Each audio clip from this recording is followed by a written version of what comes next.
So నాతో పాటు నిరుద్యోగి ఆస్మా ఉన్నారు, మాట్లాడదాం. నిరుద్యోగి ఖావత్ పేరు మీద ఈ రోజు ఒక మహాధర్నా చేపడతా ఉన్నారు నిరుద్యోగుల తరపు నుంచి.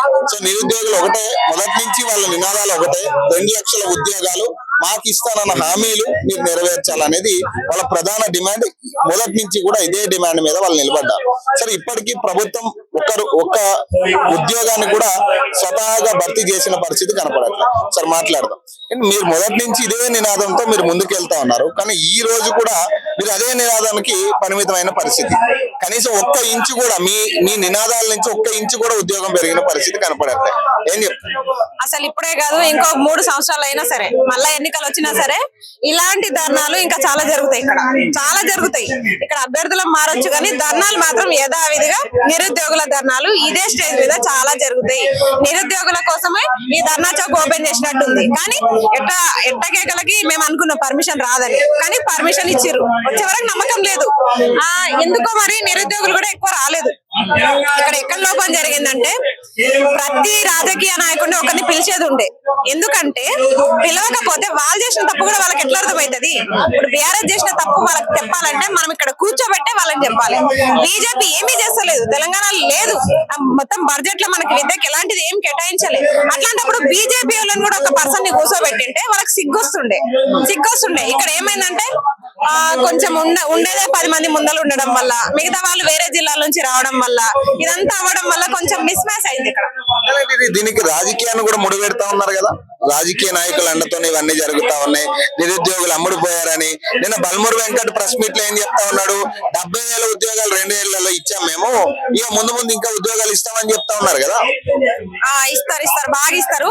ఇంకా ఎప్పుడు ఇస్తారట? వచ్చే 5 ఏళ్ళలో చేస్తారు. వస్తే 5 ఏళ్ళు ఇంకా ఏళ్ళే ఉంటారటనా? ఇంకా 2 ఏళ్ళే ఉంది కదా, ఇంకెక్కడ 5 ఏళ్ళు ఉంది? ఆల్రెడీ మున్సిపల్ ఎలక్షన్స్ కూడా వచ్చినాయి. ఇంకా సిగ్గు లేకుండా ఇప్పుడు ఇస్తాం అప్పుడు ఇస్తాం అనే మాట ఎట్లా మాట్లాడతారు? అసలు బల్మూరు అన్నం తిట్టాలని లేదు నాకు. అనవసరంగా మీరు కూడా మీరు ఫస్ట్ మీ హైకమాండ్ ఉచ్చులో పడకండి. మీరు బల్మూరు అన్న మాకు సన్నిహితులు, మీరు మా బాధల్ని ఆవేదనని మేము దగ్గర ఉండి చూసారు. మీరు హైకమాండ్ ఉచ్చులో పడకండి, మేము బీఆర్ఎస్ ఉచ్చులో పడతలేము. మీరు మాత్రం హైకమాండ్ ఉచ్చులో పడకండి. వాళ్ళ మాటలు మీరు నమ్మకండి అన్న, దయచేసి. అప్పుడు ఎట్లా ఎన్ఎస్సీఐలో ప్రెసిడెంట్ ఉన్నప్పుడు నిరుద్యోగుల పక్షాన్ని ఎట్లా కొట్లాడారో ఇప్పుడు కూడా మీరు నిరుద్యోగుల పక్షాన్ని అట్లే నిలబడితే ఇప్పుడు ఎమ్మెల్సీ అయ్యారు, ముఖ్యమంత్రి కూడా చేస్తాం బల్మూరు అన్నని. కానీ మా సైడ్ నుంచే కొట్లాడాలి. మీ సైడ్ ఉండే పరిస్థితి కనపడట్లేదు కదా. ఇప్పుడు టీపీసీసీ ప్రెసిడెంట్ మేము 5 ఏళ్లలో 2 లక్షల ఉద్యోగాలు అన్నాం కానీ ఏడాదిలో అనట్లేదు అంటున్నాడు కదా. ఆయన అప్పుడు మరి ఏం దాగి రాసిండో తెలియదు. మరి ఆయన కూడా ఉన్నాడు కదా, మేనిఫెస్టో రాసేటప్పుడు కింద మేనిఫెస్టో అటాచ్ చేసి ఎన్నో మీమ్స్ ట్రోల్స్ చేస్తున్నారు. మరి దానికి కూడా సమాధానం ఇవ్వాలి కదా, దానికి కూడా సమాధానం ఇవ్వాలి ఆయన. దానికి కూడా సమాధానం ఇవ్వకుండా ఏడాది లోపల అనలేదు, 5 సంవత్సరాల లోపు 2 లక్షల ఉద్యోగాలు అన్నామంటే అప్పుడు ఏమైనా తాగి రాసిర్రా మీరు? ఏం తాగి రాసిరు? మరి ఏ బ్రాండ్ తాగిరు? ఏ బ్రాండ్ తాగి రాసిరు మీరు?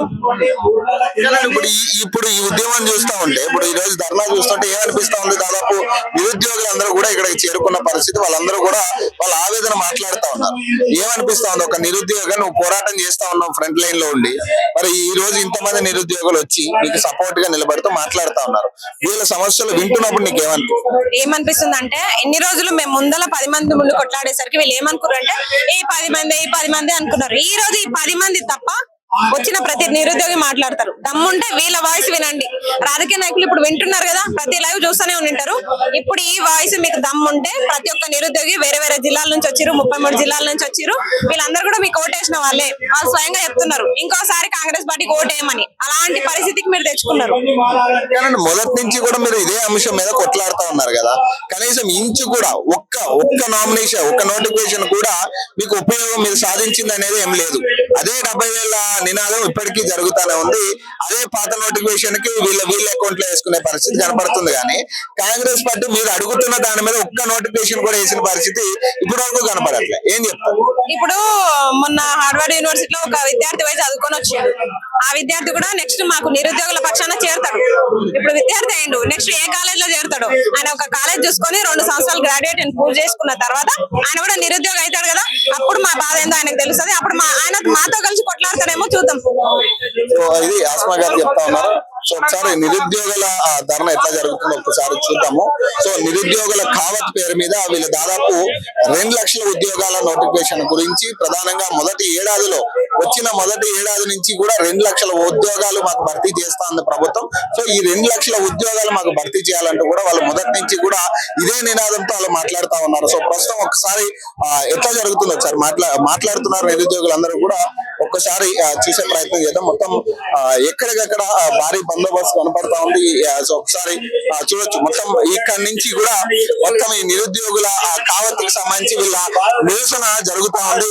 ఇదే నేపథ్యంలో నిరుద్యోగులందరూ కూడా ఇప్పుడు వాళ్ళ సమస్యలు వాళ్ళు ఎదుర్కొంటున్న సమస్యల మీద ప్రధానంగా వాళ్ళు మాట్లాడుతా ఉన్నారు. సో ఒక్కసారి మనం స్టేజ్ మీద మాట్లాడుతున్న అంశాలు మనం ఒకసారి వింటే చాలా కలిసి వేస్తున్న పరిస్థితి. ఎందుకంటే మాకు ఇంటి నుంచి ₹1 రావట్లే, మేము ఇంటికి ఇవ్వాల్సిన సమయంలో మేము ఇట్లాంటి నిరుద్యోగులు అవుతా ఉన్నామంటూ కూడా మాట్లాడుతా ఉన్నారు.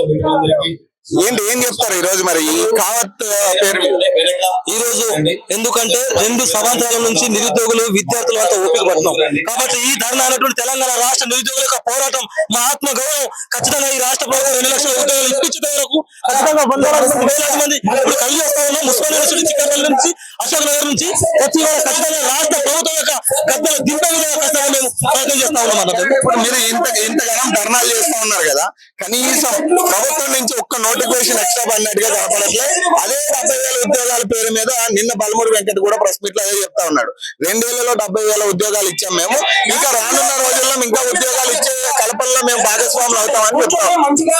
తెలంగాణ ఉద్యమకారులను చెప్పబడే వాళ్ళు, ఇవాళ తెలంగాణ మేధావులని చెప్పబడే వాళ్ళు ఆకునూరి మురళి కావచ్చు, కోదండరాం కావచ్చు, లేకపోతే ఈ బల్మూరి వెంకట్ కావచ్చు, చాతగాళ్ళు అంతా ఇవాళ ఒక దగ్గర కూడి ఇవాళ ఉద్యోగాలు రానివ్వకుండా చేసేదే ఈ దద్దమ్మలు. ఇవాళ తెలంగాణ రాష్ట్రాన్ని దరిద్రంగా మార్చిందే ఇవాళ బల్మూరి వెంకట్, చాతగాని దయాకరు, మీ మానవతరాయ్ ఇవాళ అంతా కలిసి తెలంగాణ రాష్ట్రం పైన 30 లక్షల నిరుద్యోగుల పైన ఇవాళ ఆటలాడుకుంటున్నారు. కాబట్టి మీ యొక్క మాటలు, మీ యొక్క ప్రతిదానికి మేము రాష్ట్రం మొత్తం ఖచ్చితంగా తిప్పి కొడతామని మరొకసారి తెలియజేస్తాం. ఈ కావత్ తరపు నుంచి మీరు ఏం చెప్పదలుచుకున్నారు? ఒక నిరుద్యోగిగా మీరు ఏం చెప్పదలుచుకున్నారు ఈ రోజు గవర్నమెంట్?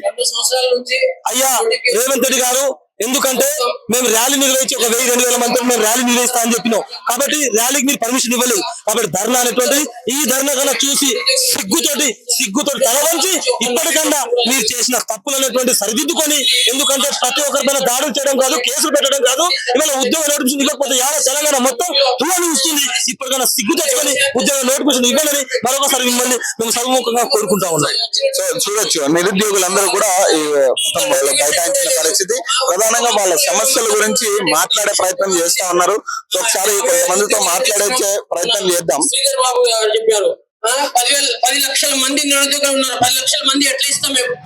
ఏం చెప్పదలుచుకున్నారు ఈ కావత్ తరపున? గత గవర్నమెంట్ లో నిరుద్యోగులకు అన్యాయం జరిగిందని చెప్పి కాంగ్రెస్ పార్టీని ఏరుకోరి తెచ్చుకున్నాం. మేము 2 ఏళ్ళు అయింది.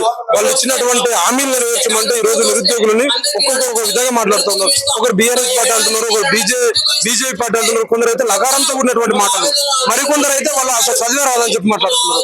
సో నేను ఏమడుగుతున్నా అంటే, ఇప్పుడు కొందరు పొలిటికల్ లీడర్లకు ఏమన్నా అంటే తెలంగాణ ఆత్మగౌరవం మీద దెబ్బ, తెలంగాణ ఆత్మగౌరవానికి తెలంగాణ మనోభావాలు దెబ్బతిన్నాయని అంటారు. మరి 31 లక్షల నిరుద్యోగులు నగరంతో ఉన్నటువంటి మాటలు మాట్లాడుతూ ఉంటే తెలంగాణలో ఉన్నటువంటి మేధావులు ఎందుకు స్పందించట్లేదు?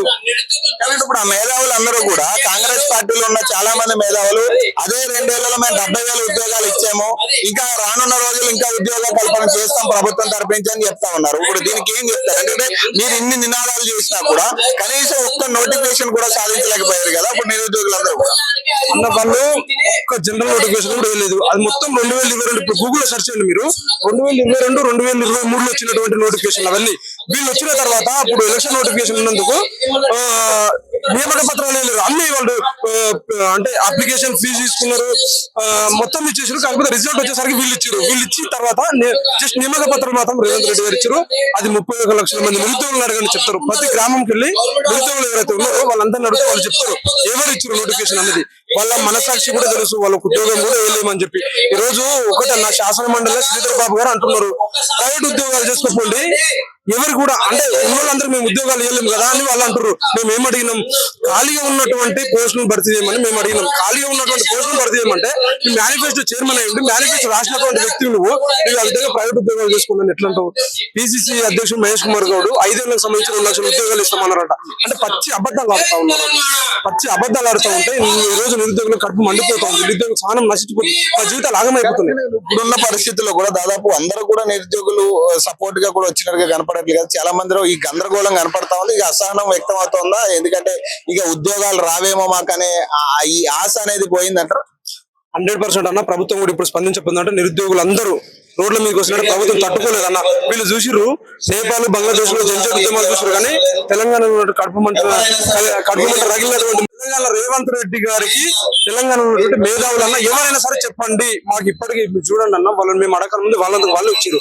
పోలీసులు దిగ్బంధం అంటే లైబ్రరీల దగ్గర అక్కడికి స్టడీల దగ్గర వేలాది మంది మీరు ర్యాలీకి పర్మిషన్ లేదు, ర్యాలీకి పోకుండా అని చెప్పి నిర్బంధం చేస్తే కూడా ఇంతమంది కదిలి వచ్చారు. ఇప్పుడు ఇంకా వస్తూనే ఉన్నారు. అంటే ఇంతమంది కడుపు కాలుస్తారు. కడుపు కాలి 2 ఏళ్ళు అయింది. గత ప్రభుత్వం 5 ఏళ్ళు 10 ఏళ్ళ నుంచి నిరుద్యోగులు అంచివేసింది. ఈ ప్రభుత్వం వస్తే నిరుద్యోగులకు కొంచెం ఆశ ఉండేది. ఇంకా ఆశ ఉందా మీకు? ఇంకా రేవంత్ రెడ్డి చేస్తాడని కానీ, లేదా బల్మూరు వెంకట, లేకపోతే రియాజా, లేకపోతే కోదండ రామ, ఇంకెవరైనా కానీ చేస్తారని నమ్మకం ఇంకా ఉందా మీకు? నిరుద్యోగులు వాళ్ళు చేయరన్నా, చేయరు. వాళ్ళు డెఫినెట్ గా చేయరు. వాళ్ళు మాట్లాడే మాటలను బట్టి చేస్తారని చెప్పి ఒక ఆశ కూడా మాకు కలగలేదు. సో మేము నిరుద్యోగులందరూ రోడ్ల మీకు వచ్చినాం. 100% వాళ్ళు చూసిన గతంలో కూడా ఎస్సీ వర్గీకరణ అన్నారు, తర్వాత కమిటీ వేసారు, సిలబస్ పై కమిటీ అన్నారు, కాళ్ళపై కమిటీ అన్నారు శాంతకుమార్ తోటి. ఇప్పుడు కూడా రిపోర్ట్ రాలేదు, వాటికి సంబంధించిన రిపోర్ట్ రావడం లేవు. ఈ రోజు వాళ్ళు ఏమంటారు, త్వరలో ఉద్యోగాలు అంటారు. నిన్న కూడా బలమూరు వెంకట వాళ్ళందరూ కూడా స్టేట్మెంట్ యూట్యూబ్ లో పెట్టారు, త్వరలో నోటిఫికేషన్ అని. అసలు వాళ్ళకి నిరుద్యోగ ఇష్యూ లేదు, నిరుద్యోగులకు సంబంధించి వాళ్ళకి అపాయింట్మెంట్ కూడా ఇవ్వట్లేదు రేవంత్ రెడ్డి. వాళ్ళు త్వరలో అనే ఉద్యోగాలని చెప్పి యూట్యూబ్ లో మాట్లాడుతూ ఉన్నారు. వాళ్ళని ఏమన్నా అసలు దయచేసి యూట్యూబ్ వల్ల కూడా నేను రిక్వెస్ట్ చేస్తున్నా, వాళ్ళకి అపాయింట్మెంట్ ఇస్తలేరు. దయచేసి వాళ్ళు ఏదో త్వరలో అని చెప్పి వాళ్ళకి ఒక సోకులు ఉంటాయి, వారానికి 2 సార్లు 3 సార్లు యూట్యూబ్ లో కనబడాలి, త్వరలో నోటిఫికేషన్ అని చెప్పి ఇట్లా చెప్పేసి ఏదైనా ఒక ఇష్యూ తోటి కనబడాలని ఒక సోకులు ఉంటాయి. దయచేసి అవి మాత్రం వాళ్ళ దగ్గర పోకండి. ఈ కావత్ తర్వాత అయినా కనీసం మీకు ఉద్యోగాలు వస్తాయంటారా? ఏమైనా ఒక్క నోటిఫికేషన్ అయినా పడుతుందా? ఈ కవాతు మహాధరణ తర్వాత మేమేమనుకున్నాం, రాహుల్ గాంధీ గారు ఆ రోజు మా దగ్గరకు వచ్చారు, వీళ్ళందరూ మా ప్రియాంక గాంధీ గారు వీళ్ళందరూ మా దగ్గరకు వచ్చారు. ఇది లాస్ట్ వార్నింగ్ ఇస్తున్నాం. మేము ఈ మహాధరణ ద్వారా మా విన్నపాన్ని ప్రభుత్వానికి తెలియజేద్దామని అనుకున్నాం.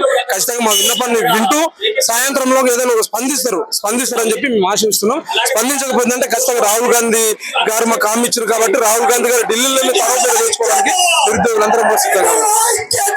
ఇది పరిస్థితి. ఏదైతే 2 లక్షల ఉద్యోగాలకు సంబంధించి ఆ నిరుద్యోగులందరూ కూడా ఇప్పటికీ చాలా లాఠీ చార్జీలు తిన్నారు, అరెస్టులు అయిన పరిస్థితి, ఇంటికి కనీసం పైసలు పంపించాల్సిన పరిస్థితిలో ఉన్న కొడుకులు ఈ రోజు ఇంకా ఇంటి నుంచి పైసలు తెచ్చుకోవాల్సిన పరిస్థితిలో ఈ రోజు నిరుద్యోగులు ఉన్నారు.